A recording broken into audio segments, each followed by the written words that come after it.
So getting your stance, head up, shoulders down. Drop your tailbone.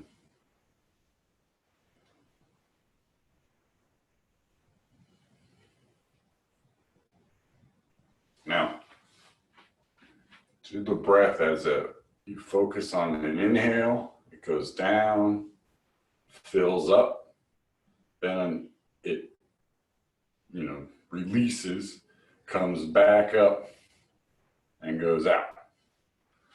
So it's feel it go in and down as one phase, then it fills up, right? Then it unfills and empties, and then it comes back up and out. So you got those clearly defined sort of things you're feeling.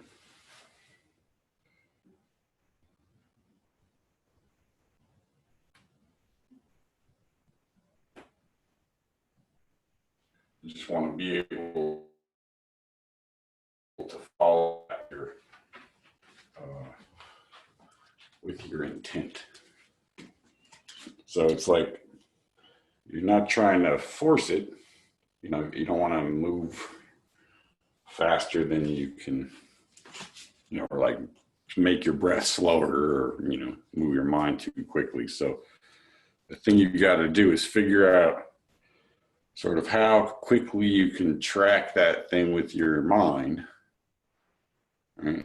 And then hopefully you can slow your breath down enough to do it in one breath. But if you have to do it in two, you can do it in two.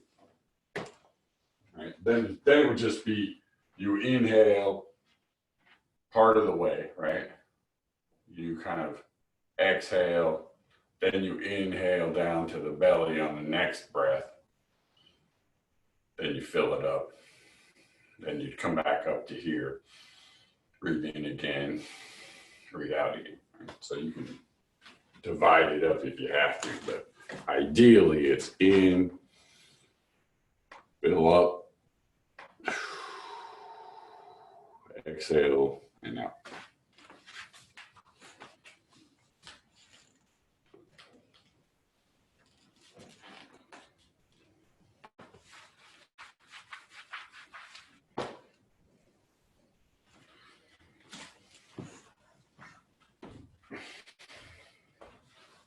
All right. First posture, up here. Now really focus on breathing into the upper part of your back, so the space between your shoulder blades.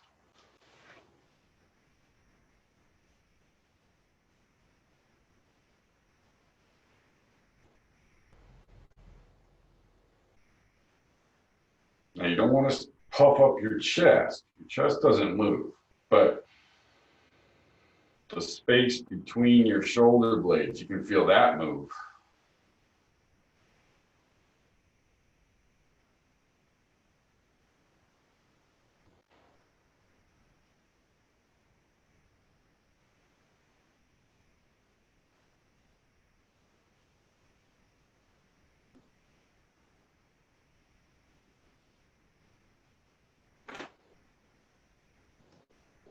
Relax your hands and let the tiger's mouth, the bit between the thumb and forefinger, let that relax, but keep your fingers straight.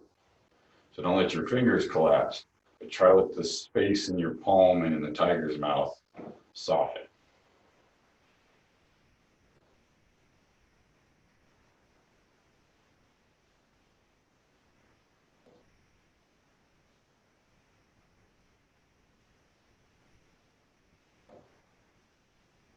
So you're just breathing in, down, fill it up, and out.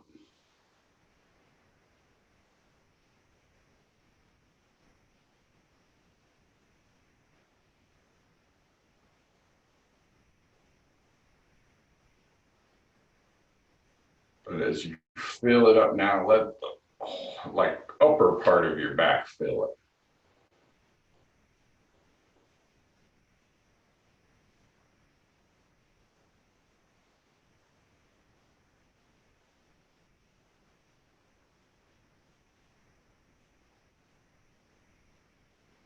So in a sense, right, if you're just doing the upper part, it's like you just breathe in, just fill up to about here of your spine.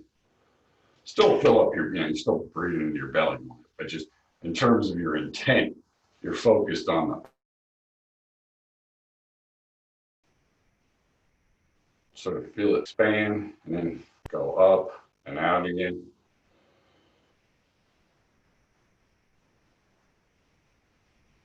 I mean, you could do this one vertebrae at a time if you wanted to, but just take that upper chunk for now.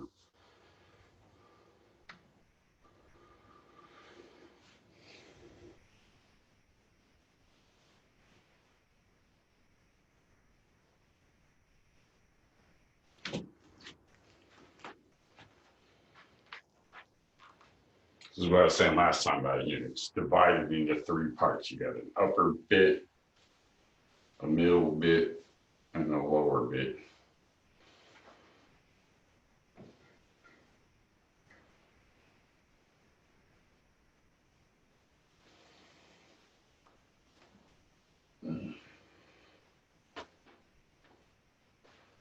And then turn your hands out.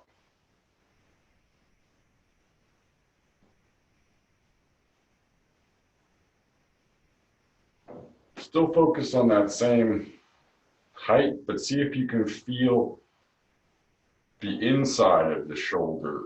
Like, so instead of sort of focusing on the back, feel the front of the spine and the inside of the shoulder blade.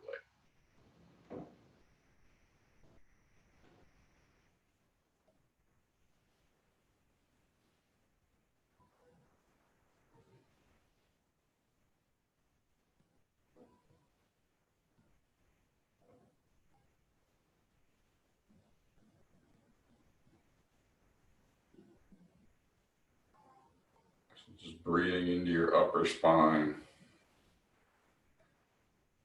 and letting it release.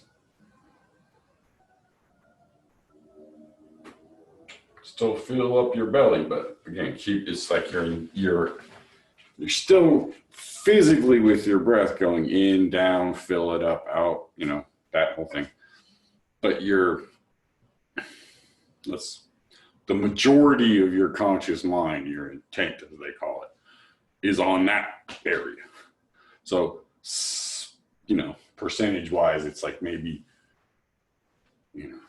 70% of your awareness is on the space between your shoulder blades. 20 of it's on your belly. And, 10% of it is on just keeping the posture.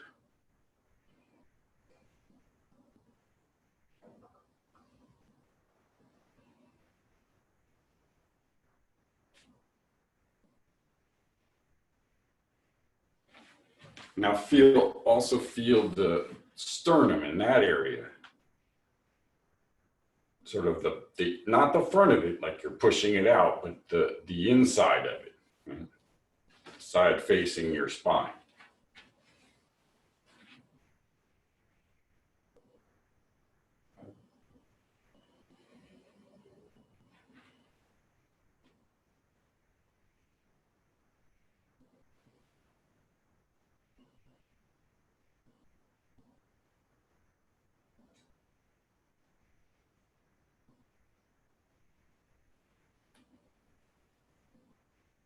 Try to fill up as much of that space as you can without sticking your chest up.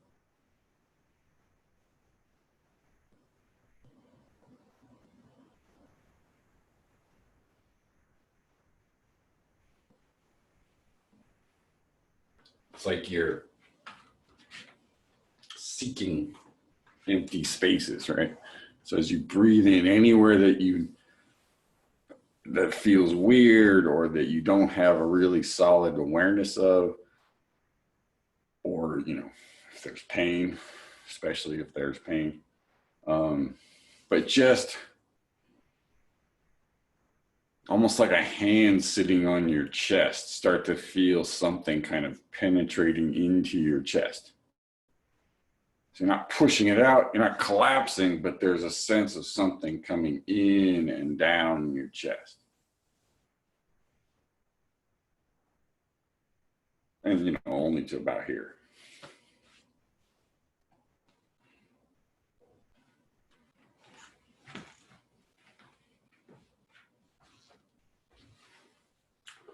Now, let that sense of awareness drop down to about the middle of your spine and bring your arms with it. And turn your hands towards you.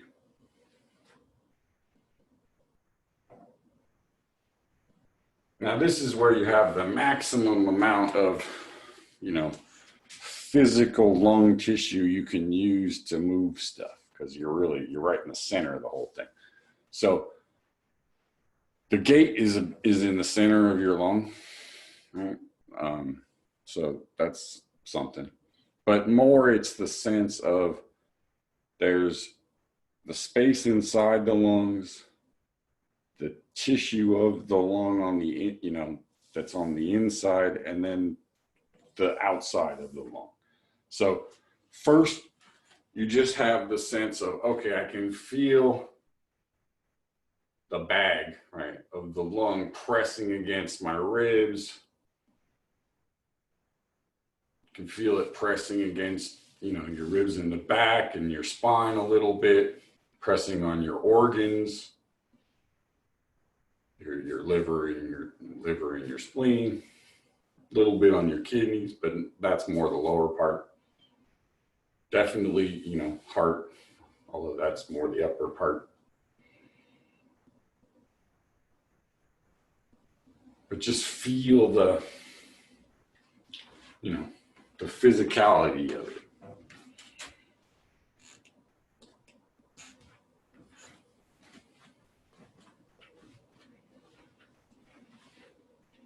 And again, you know, it's this sort of chunk here.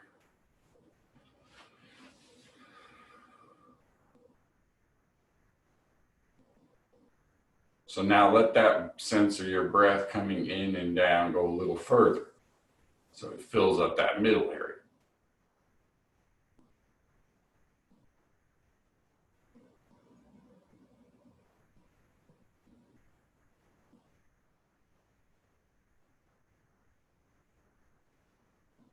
Again, notice how it presses on your ribs and on your spine and the lower part of your sternum.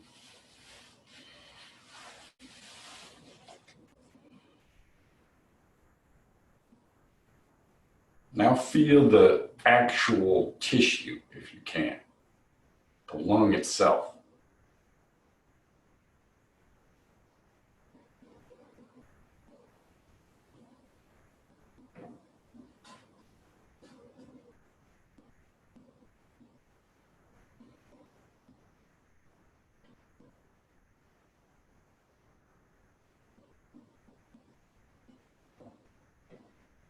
Fill up that middle part of your spine. Let it release.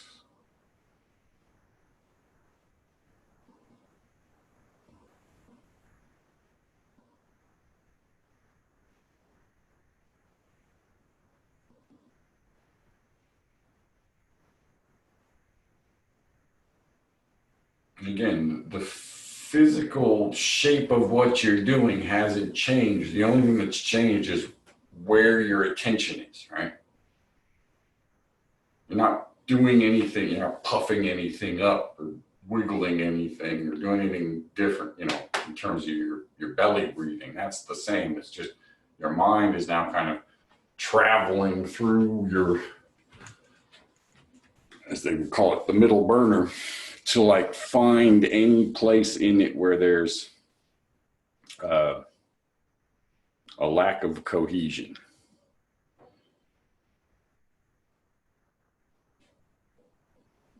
So first you find space, you know, that's dissolving, right? Then you find the thing that links them, that links that space.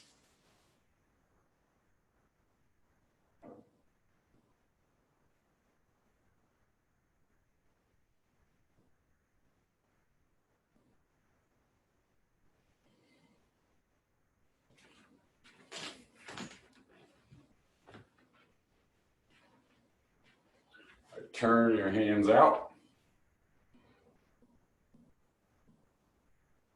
Now really focus on the space inside of it, right? So as deep as you can let your mind go in terms of where you feel that breath all the way to the back of your spine, filling up your liver and your spleen. If you can, it goes all the way out to your hands. So now you're kind of breathing in and down to here and then filling up this stuff.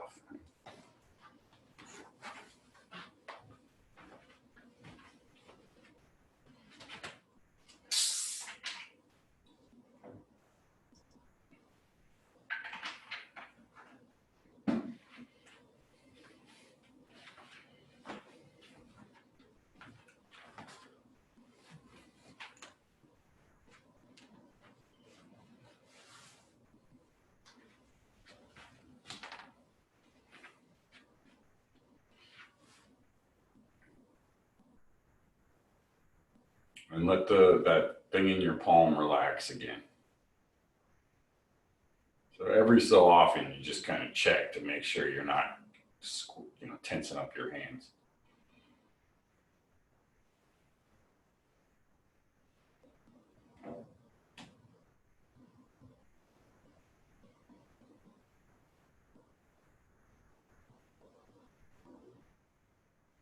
Now go to the side.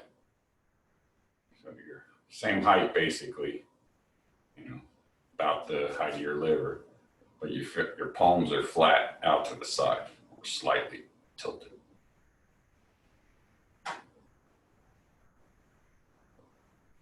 Now breathe into the side of your spine and the side of your ribs.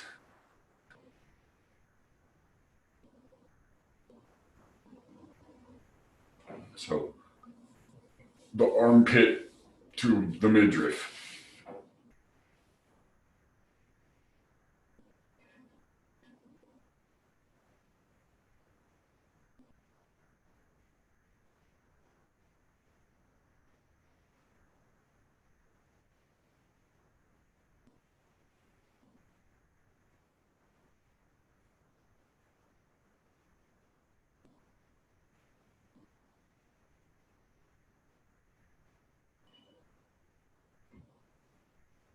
So this is directly on the side. Like if you just took the crease in your pants all the way right up the middle.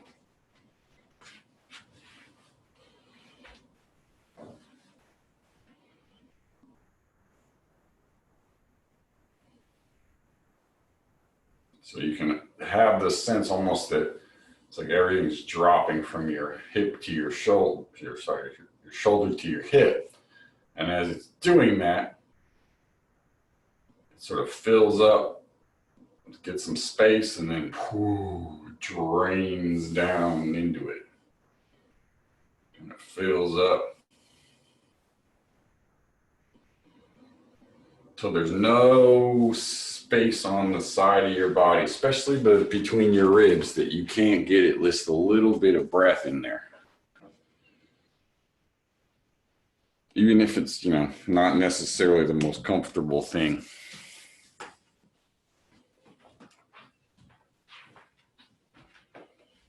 Don't go to the point of pain, right? But go to the point of, oh, that's something I don't normally feel.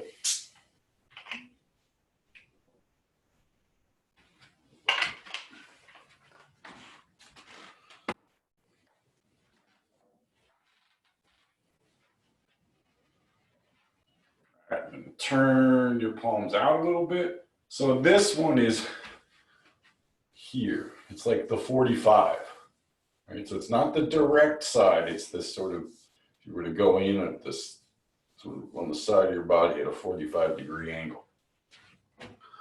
So like you're leaning back against something and trying to press the side of your body backwards.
Now bring your hands down so your palms are flat, facing the ground.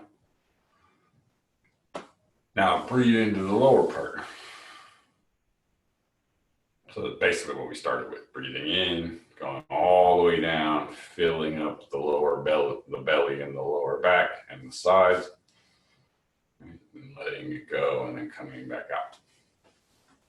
But really paying attention to just that lower bit.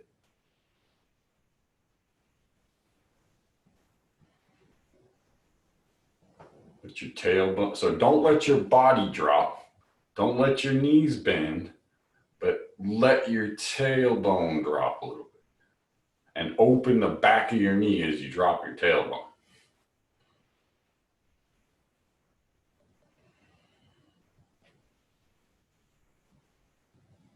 And breathe in all the way down to your lower dantian.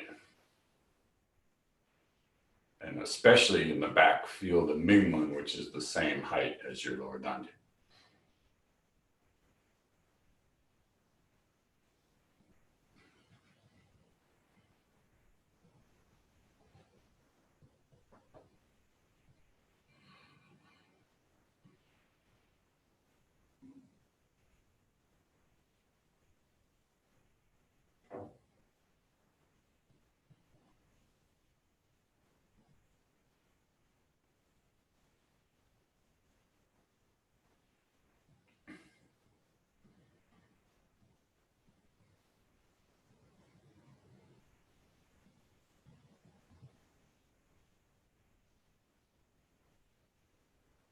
So it should be relatively easy now to get through the upper and middle part because you've already done that.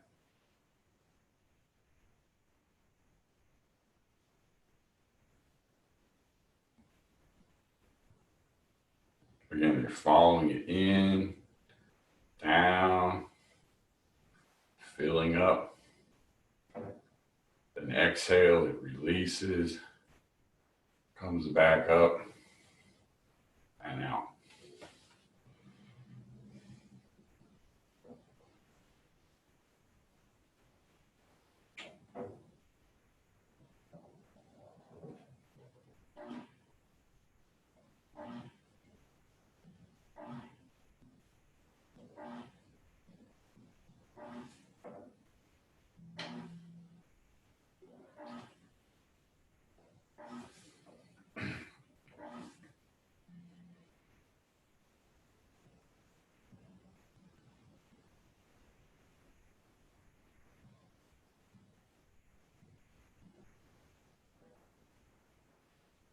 Let the palm of your hand in the tiger's mouth relax again. So you're not stiffening up your hands. And your fingers should not be limp. They should have something in them, but they're not tense either.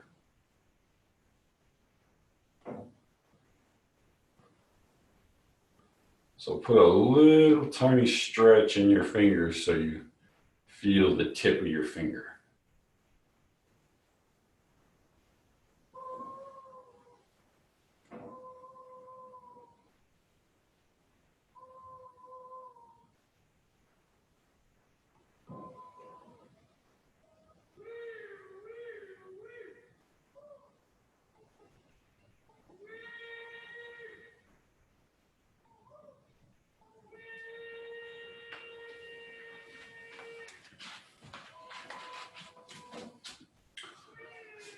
One of my neighbors is really into this 7 o'clock thing.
Now see if you can get a sense of something coming in from your fingers as you breathe in as well. So you're kind of pulling in from your the palm of your hands, and then breathe out and let it go out your arms to your fingertips.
Make sure you got a little space between your shoulder blades.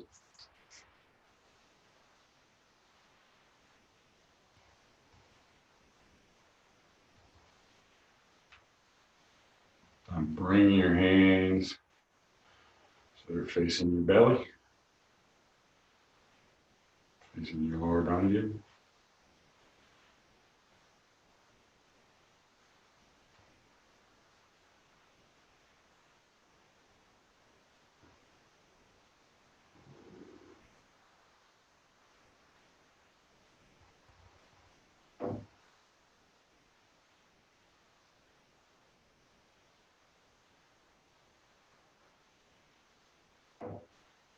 So you're Breathing in, down to your belly, but feeling everything along the way as you go down. It puffs up, then it releases, and your intent comes back up and out.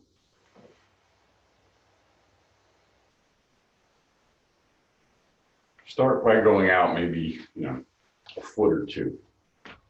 And go up to maybe, 10 or 15 feet is probably as far as you need to go.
Now let that sense of opening and closing in your palm, right, begin to have a sense of pulsing your dantian. So as you close your palm and expand a little bit, it pulls it out. And then as you release it and come back, it comes back in. It's like taffy attached to your hands from your dantian.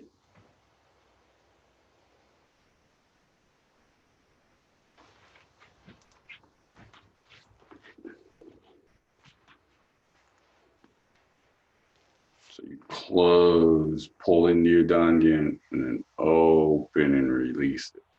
Close, pull in, open and release it.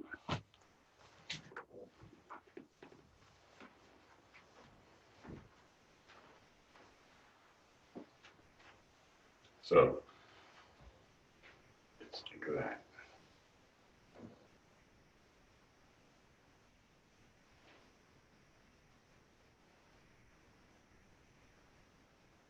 Humming on, basically.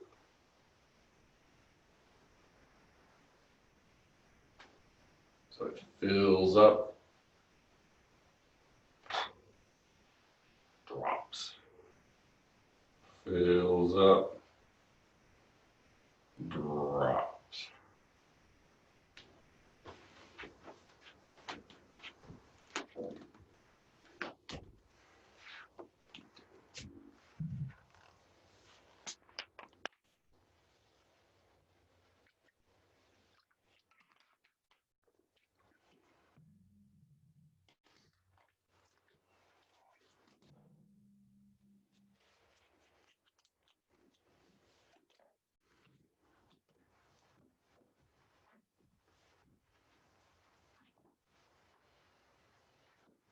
And that sense of expanding and going out, just let that continue as you start to make the big circle, right? So it's you open and like bend, and that sort of pulls something up. Then you extend it out. Then you bring it in, and then you press it down. Then you bring it up, bring it out, bring it in, and then down.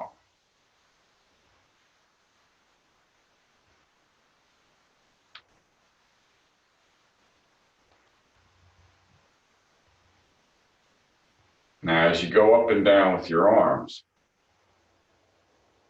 track that along your spine. So you breathe in, fill up the lower part, the middle part, the upper part. Then you breathe out, release the chest, the middle, the belly. If you can, again, if you can do it. If that's too difficult, you can divide it up. Just go halfway, and then, you know, it's like you would inhale to here, leave it there, exhale, inhale, bring it up to the top of your head, right? Drop, leave it there, inhale again, and let it out again. And if you can't do it with that much, you've got problems.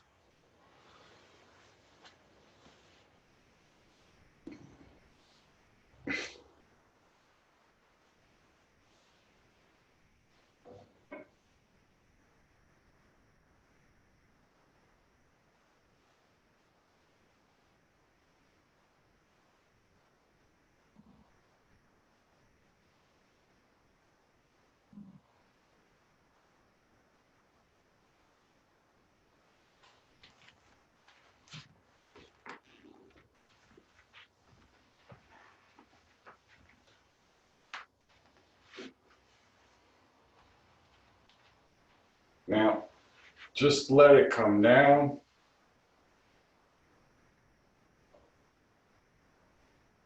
And bring one hand up and chop with the other one, so you end up in the sun T, T-chan position. And you're on one leg, at least mostly on one leg. And now do that same thing. So you sort of fill up and then let everything sink down to your foot. Then you breathe up into your belly and down to your foot again.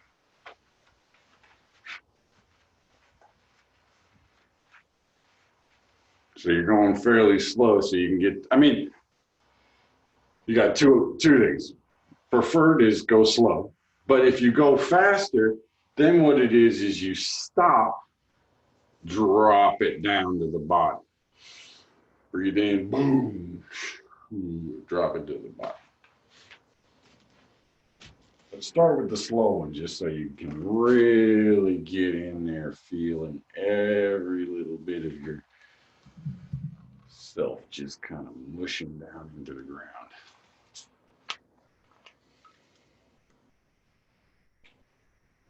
So the sense is that, it's the same shit as always. You got your spine rising up, right?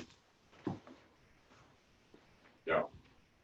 Energy coming up one leg, going up your spine, then going down to the other leg. So the sense is that you're not using any strain to hold your body up, right? But that there's this sense something is lifting you up. And then within that, you can, do stuff. So there's a minimum amount that you don't let that thing collapse. You keep some puff in it.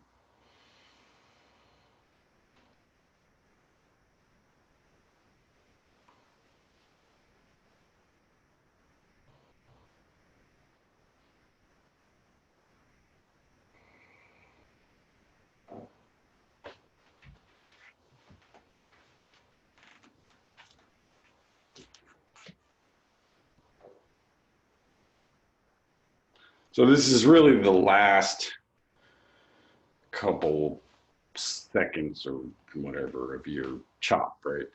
That as you chop, there's something going down your body to your foot.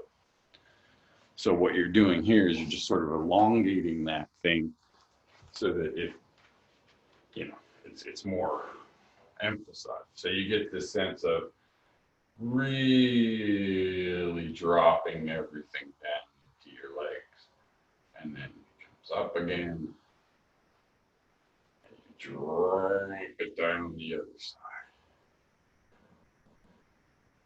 Comes in, up, down the other side. So you get this sense of it coming up to your belly, up to your head, then dropping down the front. It goes into your dantian, goes up your back, down your belly, and down your legs.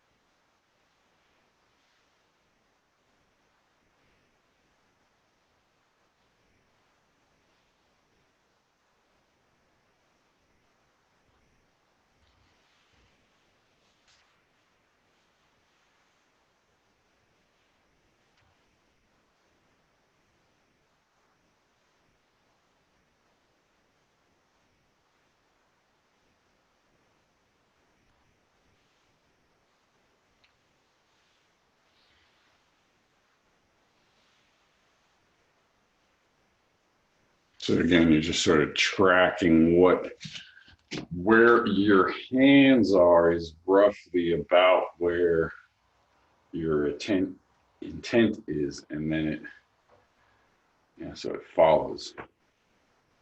Obviously, your hands are doing different things, so it's not exactly following the hand, but.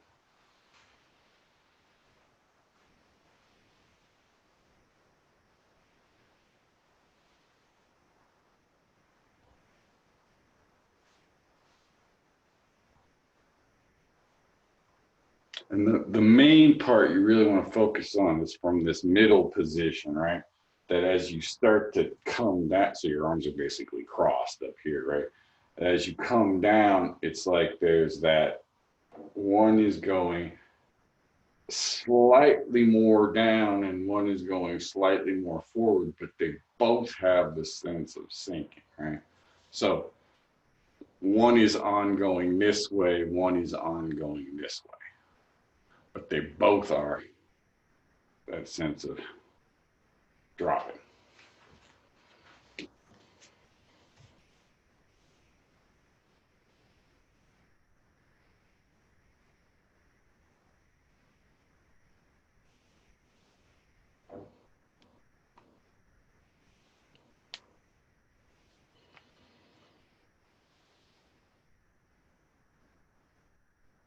Now make sure you don't puff your chest up. You're still breathing into your belly, so when you come up and out, you don't want to stick your chest out. Your chest is down. So at the end, still do another check. Drop your chest, drop your belly. Sort of do the, if you will, the internal drop first, right? Then do a slight physical drop to correct your alignments. For now, just to kind of have them be separate things rather than trying to do them at the same time. But feel the thing dropping down to your foot, and then there's like a secondary wave as your body straightens out.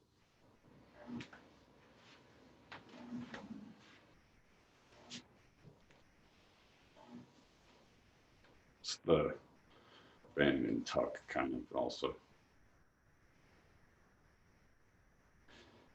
Your hand mimics it. Look, so as your hand comes down, it's there's no bend in the wrist. Then as you do the end of the chop, there's a slight bend in your wrist.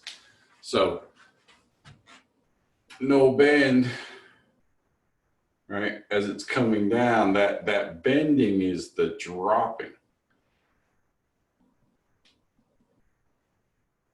So you get a sense of this bend in your wrist is going at the same rate as the thing going down. So that you hit this position when you're all the way at the bottom.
So just focus on two things, physically at least.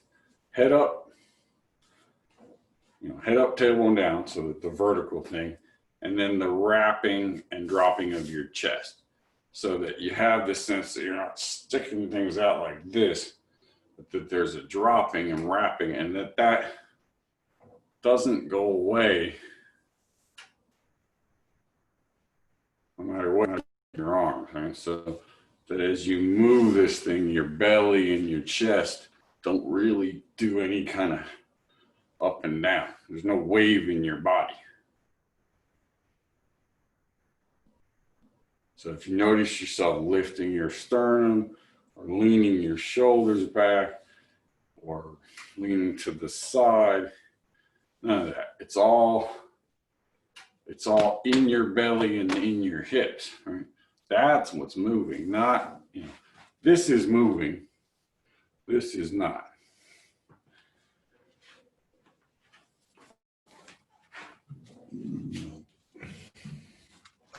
That's where the metal element is really about creating this sense of steel, this sense of cohesion inside your body. So it's not tension, but it's the sense of just holding everything where it is, and that it can extend and kind of expand within that space, but it doesn't lose this cohesion, this metal, internal connection.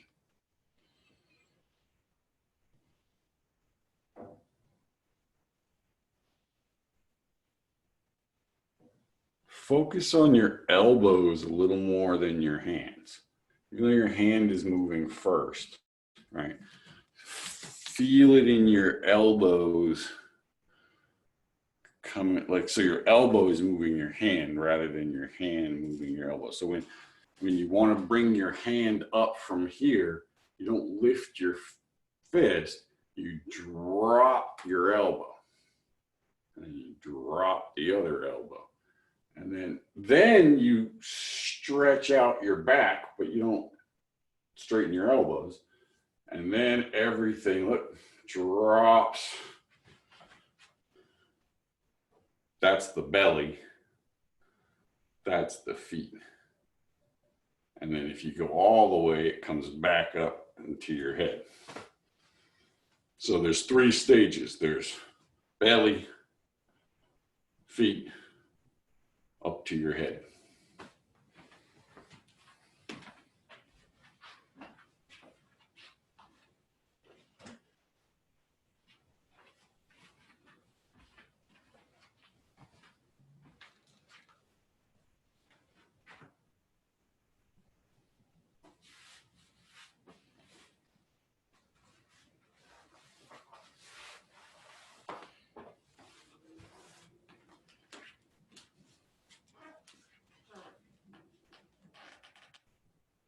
And what you're looking for is when it gets to the bottom, that there's a bounce, right? This is the thing kind of we started with last week or last class. There's a spring.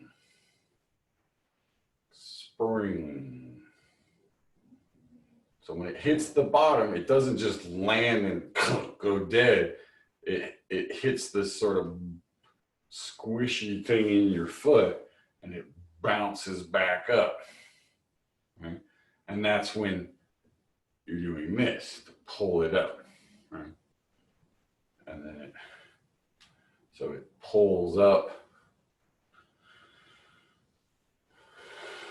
drops back down.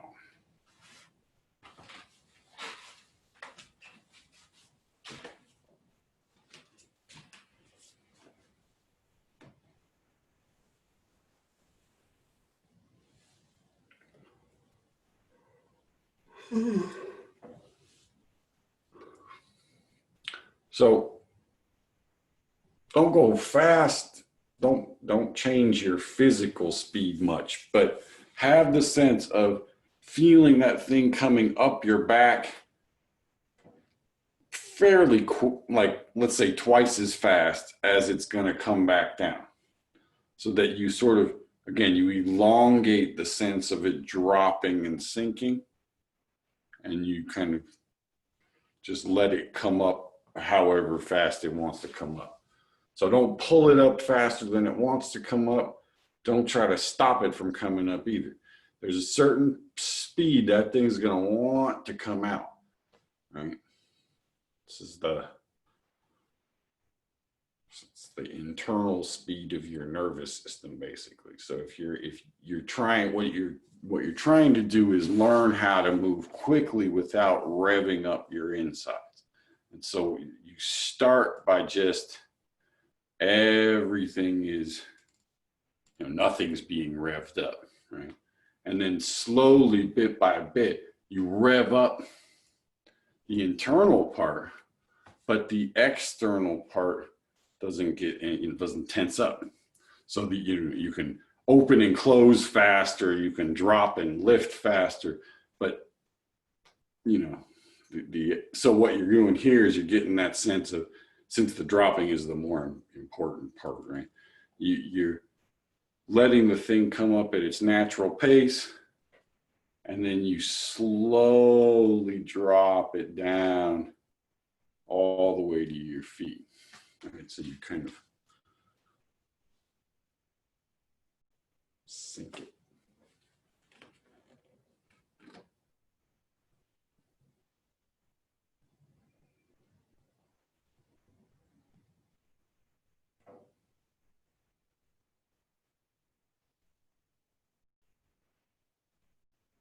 Right, so in a sense, it's the opposite of what you do when you actually do the form, because when you do the form, right, this is slow, this is slow, this is slow, the chop is fast, right? So but that assumes that when you do the chop, it's going all the way down to your feet. So this is kind of how you get it to your feet, so that then when you go fast, it will get to your feet.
So do it at a speed, at a pace, at a stance, whatever that you feel fairly comfortable in. Because we're going to go for like basically in the next 30 minutes doing the same thing. So you don't want to wear yourself out. But what those three chunks, right? The upper, middle, lower. What you're going to do is you're going to just, for 10 minutes, you're going to do the upper chunk. 10 minutes, you're going to do the middle. 10 minutes, you're going to do the lower one, right? And what you're going to try to do is just keep your mind sort of focused on one part of your body while you do the movement, right? So the first round is just focus on your neck, your shoulders, your upper back, you know, the space between your shoulder blades, and your upper spine. And you're not sticking to your chest out or anything like that. You're letting your mind just sit with that part of your body, right? And observe it. Essentially, it's like meditation almost, right? You're just going, okay, I'm just gonna let my mind, you know, be in this upper burner, this chunk from here to here, right? And I'm not gonna forget that I'm doing a movement. You know, I'm still gonna do the movement, but I'm not gonna let my mind just wander to any place in my body it wants to go. I'm gonna keep it on, what do my shoulders feel like? What does my upper back feel like? What does my neck feel like? What does my head feel like?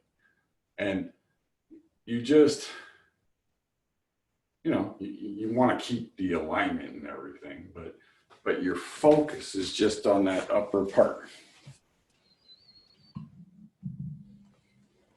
Much the same way if you were standing and dissolving or something, right? You would just go bit by bit by bit by bit through that upper chunk.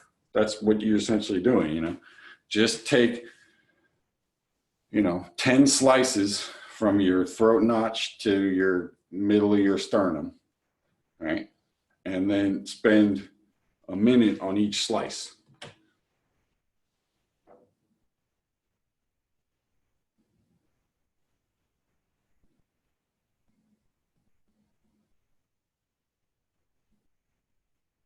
Or if you want to do it, you know, do it at roughly, you know, there's like about 5 vertebrae in there. So you can, you know, pick those and just don't really focus on the vertebrae alone, but that's part of what's in there. But, you know, use those as the markers.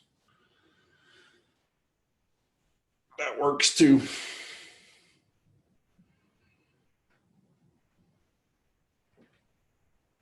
But you want to try to work from the top down if you can. Don't just jump around this stuff, because that tends to,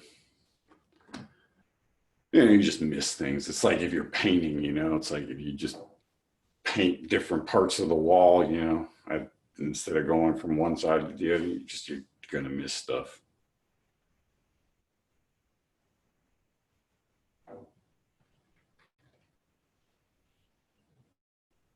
So this is, you know, would fall under a category of something like awareness building practices, right? You're not doing the technique. I mean, you are sort of doing the technique, but the technique is just the container for the awareness, right?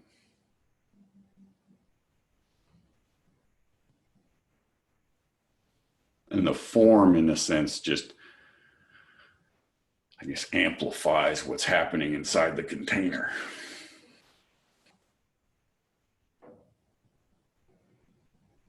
It's almost like food coloring. It doesn't really change what's happening on the inside. It just kind of slightly alters the outer appearance.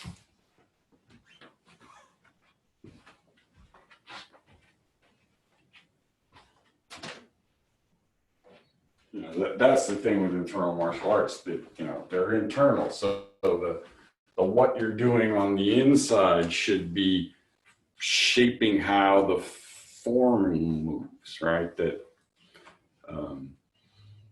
somebody with loose joints and lots of internal space their form's not going to look the same as someone who's super tense, even if they're doing the exact same, you know, physical motion. There's going to be a quality to it that's not the same. You know, it's like anybody can mimic John Coltrane or B.B. King, but it doesn't sound the same because it's not this, you know, it's not the exact same thing. You know, the person makes a little bit of a difference.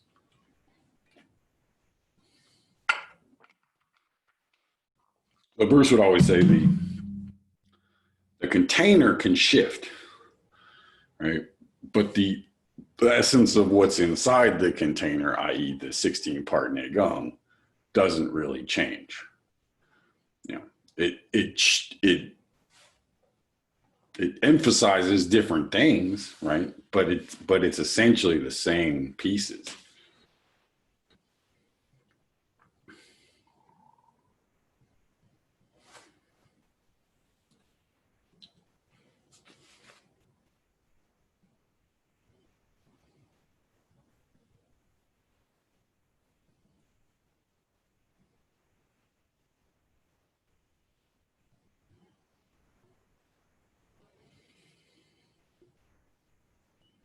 Let the space between your shoulder blade and your spine, so at the end of your chop, right?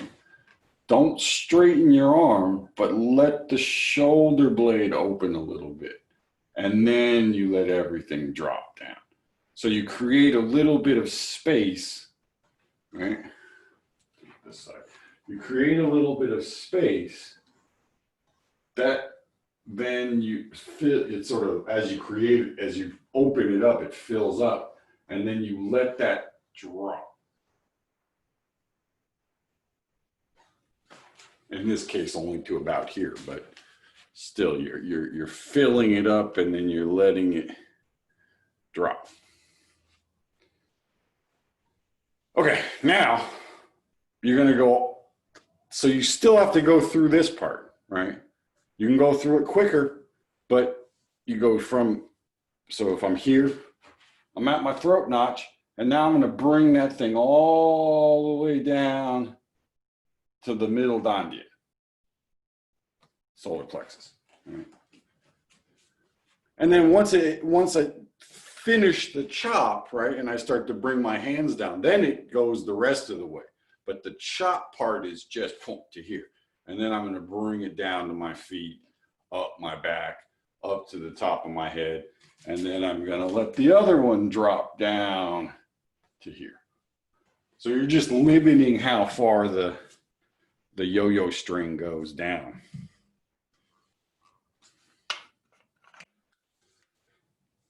That's another thing I've rediscovered. Started playing bass again and started playing with a yo-yo. Like, what the hell is happening to me? I'm turning into a fucking bored teenager again.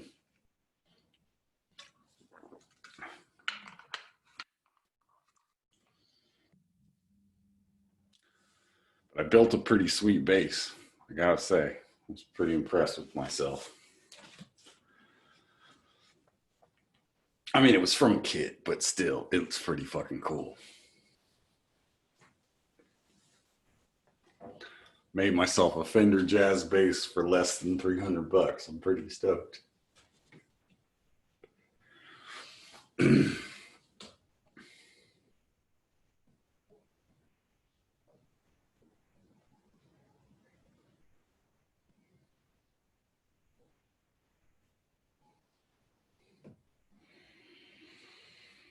Now, when you're playing in this middle part, right? There's a lot of stuff in there. There's, you know, your liver, your spleen, your diaphragm, you know, your ribs, a lot of little things that can move around. So one of the things when you're in here is to just make sure that nothing's being compressed so that you have a sense of space between your ribs. So that when you chop, you're not squeezing that space between your ribs, you're letting it elongate through there. So as you do the chop, a lot of people, when they do this type of thing, they close it down and they squeeze it. And that is a method of doing it, right? There's a real famous guy named Kenny Gong who used to do it that way, according to Bruce. I never met Kenny Gong, so I have no idea what Kenny Gong is. But Bruce said that Kenny Gong's method was to close the ribs, but that the method he learned was to open the ribs. And it makes a difference. Closing the ribs, it makes you very solid and sort of hard to move. But, you know, it's like pressure on your liver and your spleen is not necessarily the best thing for your mental or physical health. So,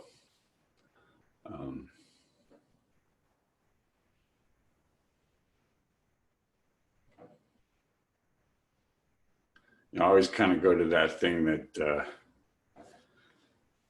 Leo's line about, you know, you become what you practice, right? So do you want to become tense and contracted, or do you want to become open and relaxed?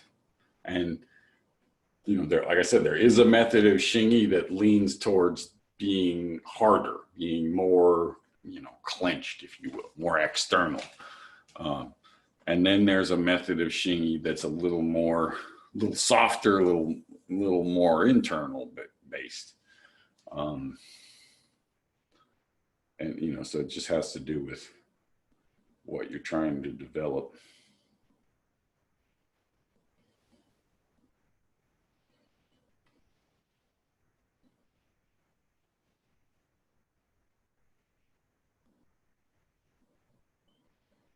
And you know, historically it was, you know, if you're trying to teach people that are about to go into battle, you don't give a shit if they're tense or not. You know, you just want them to not die. But if you're, you know, a civilian training martial arts for your health and, you know, physical development, it makes a lot of sense to do it in a way that doesn't, you know, damage your body, or not even damage you, just, you know, you do it in a way that makes you healthier, not keeps you the same.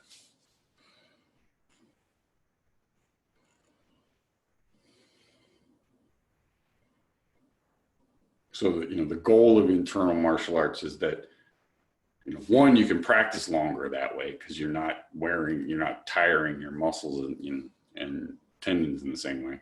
But you can also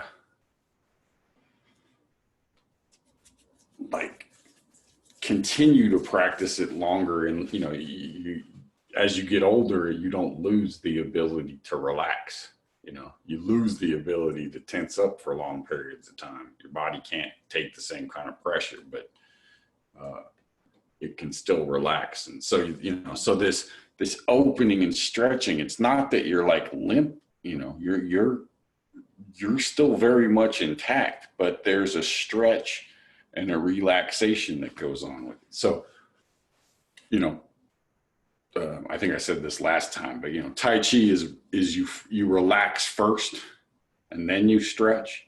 Xingyi is you stretch and then you relax. So that's why I said, you know, you open the shoulder first, then you let it sink down. If you were doing Tai Chi, you would let it sink down and then you would let the shoulder come out. Slightly different method. You know, so in Xingy, the relaxing is after you've opened everything up. In Tai Chi, relaxing is the method to open things up.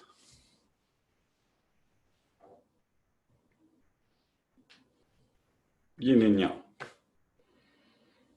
So, you know, they're both 5-element Neigong systems. Xingyi is just the yang version and Tai Chi is the yin version.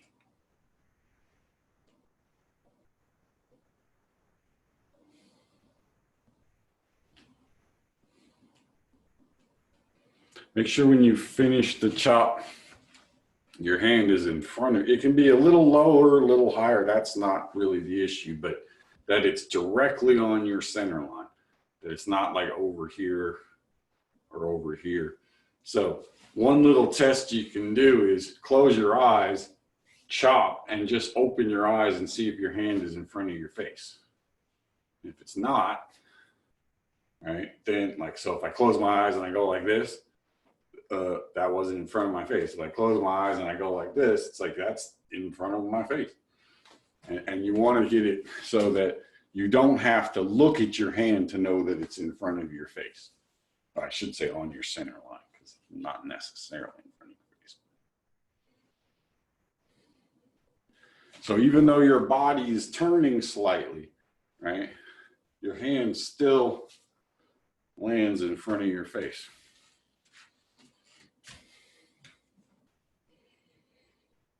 That's more, I mean, this is all a martial art thing, but that's more a thing about technique, right? The idea that you don't want to get hit in the face. So you're getting in the habit of always ending in front of your face.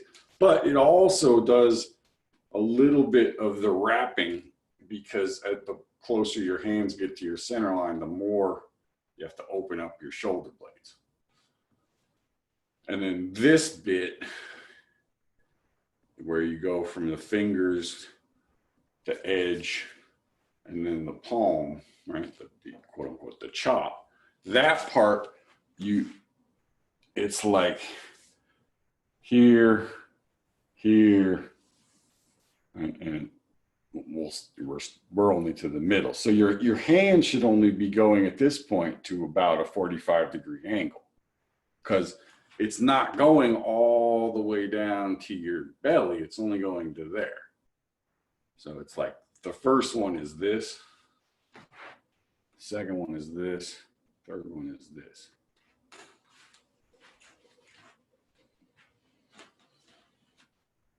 Some schools, you just do one and that's it. That's the one you focus on. But,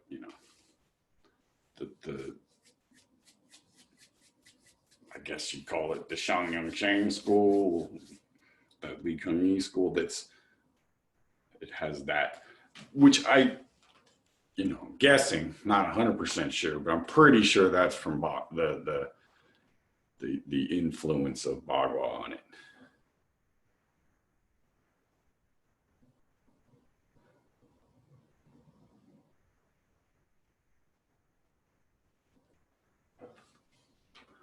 All right, now all the way down to your belly and your lower back. So as this thing comes down, right? I'm exaggerating, but look at my shoulders. I drop my shoulders. That's the fingers. Then I go edge. That's down to about here. I mean, you can see it. Look. And then when I turn and press my palm forward, that's dantian. So the sense is that this thing is dropping all the way into your belly and then coming out of your belly and coming back up to the top of your head. So it creates this sort of a loop.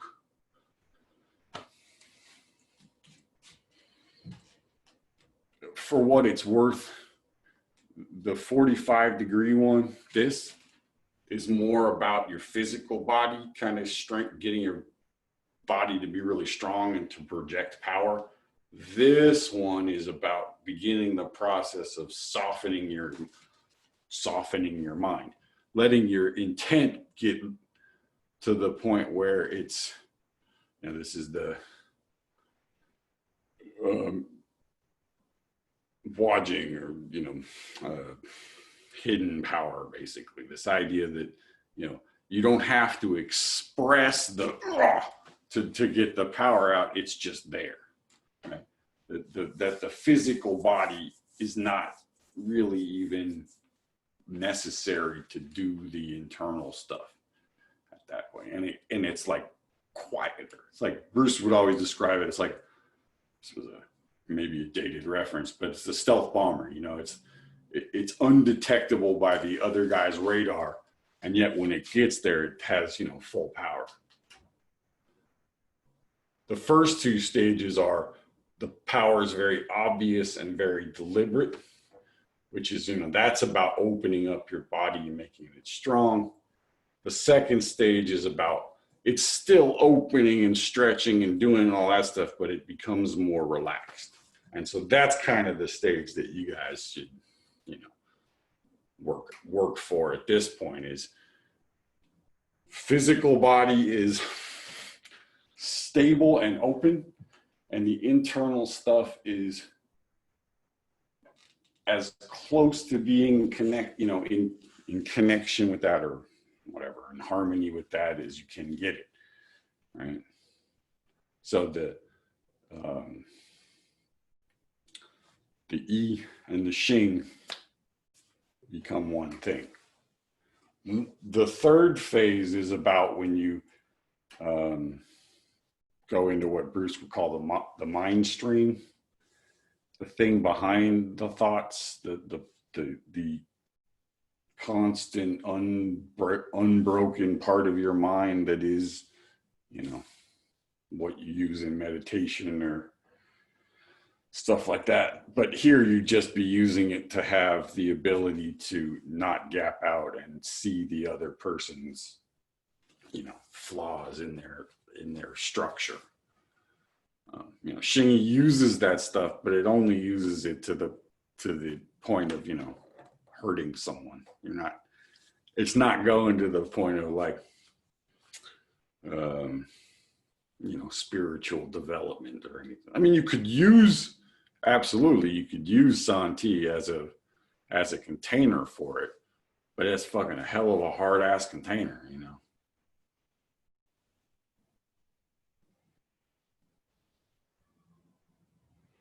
So now, right, since you're going like this and you're bringing that thing all the way to your belly, the part when you drop your hands can now go to your feet, right? And then up to your belly, up to the top of your head, and then back down again. So now you should be trying to get your fingers to go as close to facing the ceiling as you can without bunching up your wrists. So don't do that. Keep the wrist open. So if you can see if the skin on the back of your wrist bunches up, you've gone too far. And what's causing the hand to come up, the fingers to come up, is the dropping of the elbow. So this opening in your shoulder blade is, again, you get the space, you get the space in the shoulder blade, and then the elbow drops, and that's what brings your finger up. There's really isn't actually much happening in your wrist, other than it just holds its position as the body, as the shoulder and elbow and the body drop.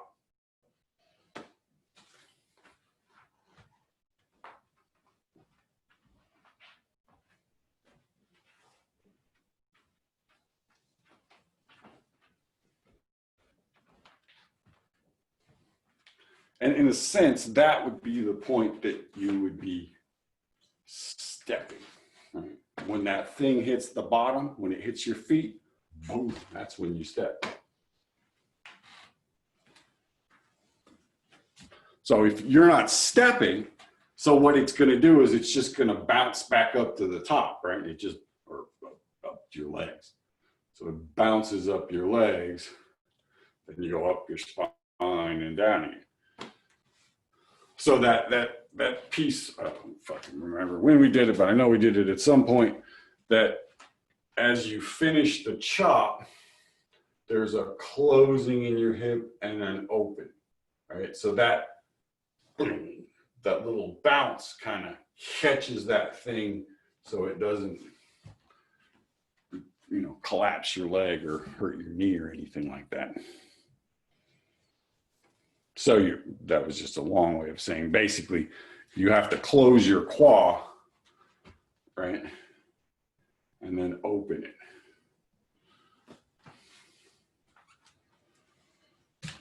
So you close it, open it. Same, it's doing the same, essentially it's doing the same thing as your shoulder blades.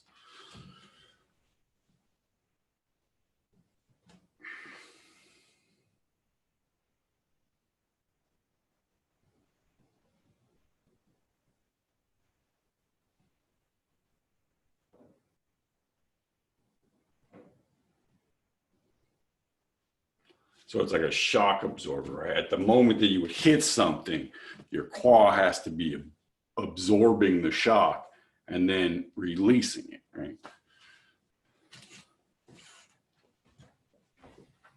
Even if the thing you're hitting is just the ground, boom, right? When your foot lands, your quoi takes the pressure. Otherwise, you blow out your knees or fuck up your lower back.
Okay, as you do your last one, you drop down to your feet.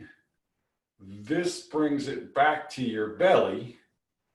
Then you're gonna just do the same up, out, in, down. What you did in the beginning. And then bring your hands down in front of your belly and just kind of hold it there for a second. Close to pull everything in. Then open, close, kind of pulse it inside your dantian. And then it just sort of begins to shrink. Get smaller, shrink more, get smaller, shrink more, get smaller, till it just begins to dissolve into nothing. Then you let your hands drop.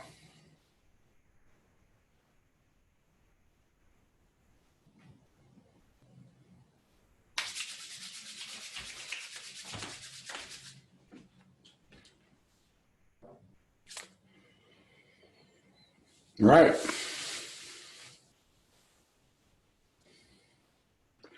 Any questions? That went really fast. It didn't it? I like when it does that. I mean, I had to like go and look at my clock. I was like, oh, it's 8 o'clock? Shut up. Yeah. That flies when you're having fun, right? Oh, right. God. All right. Thanks, Isaac. Awesome. All right, take it easy. Thank you. Take care. Yeah.